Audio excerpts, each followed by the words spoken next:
வணக்கம் நண்பர்களே. இன்றைக்கி நம்ம ஆசியா கார்டனில் இன்றைக்கி நம்ம என்ன வீடியோ பார்க்க போகிறோம்னு பார்த்தீங்கன்னா, கடலை செடி அதை பற்றி தான் பார்க்க போகிறோம். இதை வந்து நிலக்கடலை, வேர்க்கடலை அப்படின்னும் சொல்லுவாங்க. இதுதான் பார்த்திங்கன்னா கடலை செடி.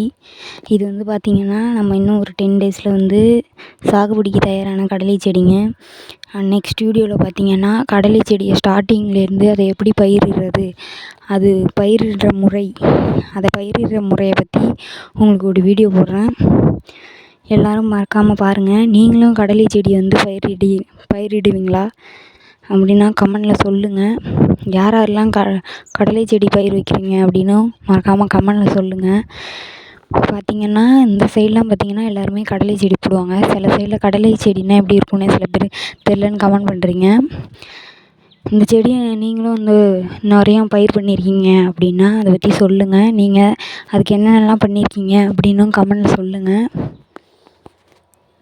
பார்த்திங்கன்னா நெக்ஸ்ட் வீடியோவில் ப்ரீஃபாக கடலை செடி நிலக்கடலை பற்றி உங்களுக்கு நல்லா விவசாயம் பண்ணுறது எப்படின்னு ஃபுல்லாக சொல்கிறேன். நீங்கள் வந்து ஆஸ்கே கார்டனில் இன்னும் சப்ஸ்கிரைப் பண்ணலைன்னா மறக்காமல் சப்ஸ்கிரைப் பண்ணுங்கள், லைக் பண்ணுங்கள். இந்த சேனல் பார்த்திங்கன்னா ஃபுல் அண்ட் ஃபுல் ஒரு விவசாய சேனல். இதில் வந்து நீங்கள் எல்லா வீடியோவுமே நல்லா பாருங்கள். எல்லாமே பார்த்திங்கன்னா விவசாயத்தை பற்றி தான் எல்லாமே வந்து போட்டிருக்கேன். ஏதேனும் டவுட் இருந்தாலும் கமெண்ட் பண்ணுங்கள். பாருங்கள், நம்ம கடலை செடி எல்லாமே நல்லா ஃப்ரெஷ்ஷான கடலை செடியாக இருக்கும். எந்த ஒரு பூச்சி தொல்லையுமே இருக்காது. இந்த கடலை செடிங்கெல்லாம் பார்த்திங்கன்னா சாகுபடிக்கு தயாரான கடலை செடிங்க. நெக்ஸ்ட் வீடியோ வந்து கண்டிப்பாக கடலை செடியை பற்றி ப்ரீஃபாக ஃபுல்லாக போடுறேன். அது எப்படி விவசாயம் பண்ணணும் அப்படிங்கிறத பற்றியும் ஃபுல்லாக போடுறேன்.